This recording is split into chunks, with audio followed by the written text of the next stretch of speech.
If your mower is under 5 years old, you might already be shortening its life without knowing it. Every spring, thousands of good engines fail. Not from age, not from being cheap, from owners skipping a few habits that take less time than brewing a cup of coffee. Somewhere near your house, there's a mower running on the original engine after 20, even 30 years. The difference isn't the brand, it's 5 habits. Mechanics do them without thinking. Most homeowners have never heard of them. Stick around, because habit 3 destroys more small engines than almost anything else, and almost nobody checks it. The last habit takes 15 seconds before every mow, and it can save an engine from catastrophic damage. And the first habit costs $8, 1 swap a season, and it might be the single biggest decision you make for that machine all year. The synthetic switch. $8, 1 swap per season. This isn't just a product recommendation. It's an engineering decision that shows up inside your engine hundreds of hours later. Most owners grab whatever's on the shelf and never think twice. That's the mistake. Briggs Stratton's own guidance lists 5W30 synthetic as their top recommendation for best protection across temperatures. Kawasaki recommends 10W40 synthetic for their FX commercial engines in high heat. Honda approves 5W30 synthetic across the entire GCV line. The manufacturers say it themselves. Almost nobody reads that far. Here's why it matters at the molecular level. Conventional oil is refined from crude petroleum.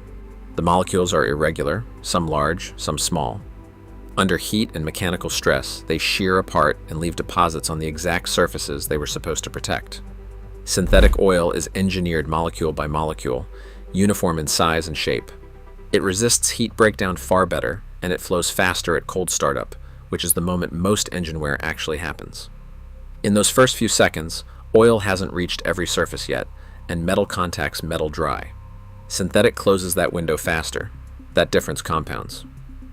One mechanic tracked his own engines for years. A splash lubricated engine on synthetic at 800 hours looked dramatically cleaner inside than a comparable engine on conventional oil at 300. Less varnish, less cylinder wall scoring, less deposit buildup, period. $8 a season is the investment. What it buys is the internal condition that makes 1,000 hours possible instead of 300. Before your next oil change, check your manufacturer's synthetic specification. It's in the owner's manual. Use exactly that grade, not a generic bottle off the shelf. That detail, the exact grade, is what separates the engine that's still running in 15 years from the one in the scrap pile at 5. The oiled foam filter trick. $0. 3 minutes. Every homeowner knows to clean the air filter. Almost nobody does the one extra step that doubles its effectiveness, and the manufacturer documentation actually spells it out. Almost nobody reads that far either. Here's what the air around your mower looks like at full cut speed. Dust, grass particles, dirt, all of it moving at the velocity of the blade. The air filter is the only thing standing between that debris and your cylinder walls. Anything that gets past it acts as an abrasive, scoring the cylinder, wearing the piston rings, cutting the engine's service life a little more every single session. The step almost everyone skips is simple. Wash the foam element in warm soapy water and let it dry completely. Then apply clean engine oil to the foam and work it in until it's distributed evenly through the element. That oiled surface does something a dry filter can't. A dry filter catches particles by physical interception, meaning a particle hits a fiber and either sticks or bounces off. An oiled filter adds adhesion. It traps the particles that would have bounced off a dry fiber and gone straight into the engine. If your mower has a pre-cleaner element sitting over the main filter, wash it and oil it the same way. And replace it every 2 seasons regardless of how it looks. Foam deteriorates invisibly. It loses structural integrity and its ability to hold oil long before it looks worn. A replacement element runs $3 to $5. That's cheaper than a single valve cleaning caused by dirty air getting through where it shouldn't. 3 minutes, a drop of oil already sitting in your garage, and you've doubled the one line of defense standing between your cylinder and everything trying to get inside it. The cooling fin clean. $0. 5 minutes. This is the highest return habit on the entire list, and it's the one almost nobody does. Mechanics call it the single most important maintenance task on any air-cooled small engine. It's also the habit every 30-year machine has in common. Here's what happens when you skip it. Grass clippings and dirt pack into the channels between the cooling fins on the cylinder head and engine block. Airflow stops. Heat accumulates. Operating temperature climbs. When temperature rises, the oil inside the crankcase thins because that's what heat does to oil. Thinned oil provides less protection on bearing surfaces and cylinder walls. The head gasket, the seal between the cylinder head and the block, comes under thermal stress. It was never designed to handle. Head gaskets fail. Valve guides loosen. In severe cases, push rods bend from the thermal expansion. And it all starts with a fin channel packed with clippings. The fix takes 5 minutes. Remove the engine shroud, usually 2 to 4 bolts. Brush or blow out every fin channel on the cylinder head and block, paying close attention to the area directly above the exhaust valve, where combustion temperatures run highest and debris builds up fastest. Reinstall the shroud completely. It's not cosmetic. It directs airflow across the fins in a specific pattern, and a missing shroud kills cooling effectiveness even when every fin is spotless. Do this at the end of every season before storage, then again at the start of next season before first use. 10 minutes a year, total. That's the habit separating the engines with clean internals at 800 hours from the ones with scored cylinder walls at 200. It costs nothing but 5 minutes, and it's the difference between a repair bill and a mower that outlasts the guy who bought it new alongside you. The stabilizer protocol. $3 to $5. One habit change. Most people add stabilizer to gas that's already been sitting in the tank for weeks. That's too late, and the manufacturers say exactly that. Adding stabilizer to untreated gas won't revitalize it or protect the engine from starting and carburetor problems. If the fuel hasn't been treated before it started degrading, it needs to be drained completely or run out, not patched after the fact.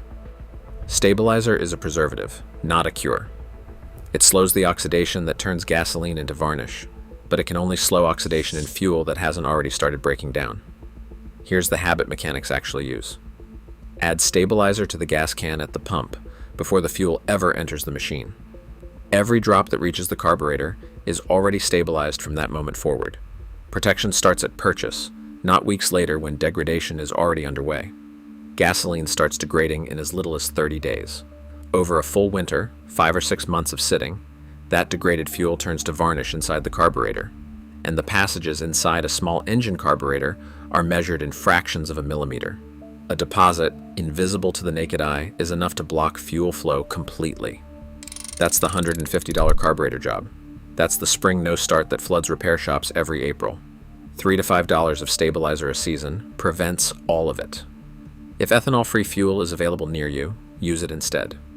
No ethanol means no moisture absorption, no phase separation, no dissolved rubber components inside the carburetor. Fuel that stays stable for up to 2 years instead of 30 days.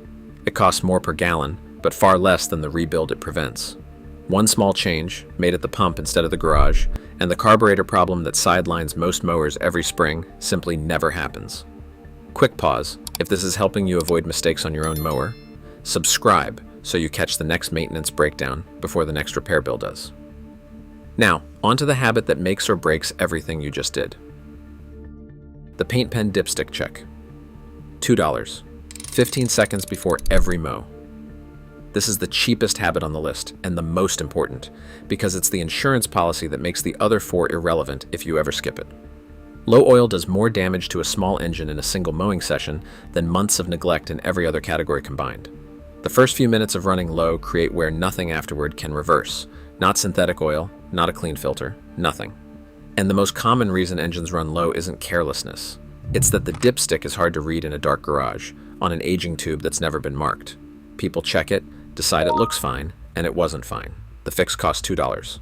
A paint pen from any hardware store. Pull the dipstick, wipe it clean, reinsert it fully, then pull it back out and find the full level mark. Apply a dot of paint pen ink exactly there and let it dry. From that point forward, every oil check takes 15 seconds. The level is unambiguous, regardless of lighting, regardless of how clean or dark the oil looks, regardless of experience. Briggs Stratton, residential engines in particular, have a documented tendency to burn oil slowly as they age. A slow leak past aging piston rings or valve seals can drop the level a meaningful amount between sessions without you ever noticing. Run that engine low on a hot afternoon, and the overheating chain from the cooling fins kicks in instantly, except now there's insufficient lubrication accelerating the wear at the same time. 2 failure modes running together. That's the engine that dies in a single session on a machine that ran fine the week before. $2. 15 seconds. Every mow, not every other mow. That's the habit that protects everything else you just did. That's the whole system. 5 habits, under $15 total. About 15 minutes once a season, and 15 seconds before every mow. The 30-year mower 2 streets over isn't a miracle. It's this exact ritual, repeated without exception, year after year. The engines that die at 200 hours skip it every time. But even a mower running all 5 of these habits can develop one specific problem none of them prevent. A failure that starts quiet and builds until it announces itself with smoke or a stall. I broke it down completely in the next video. Tap it, and I'll see you there.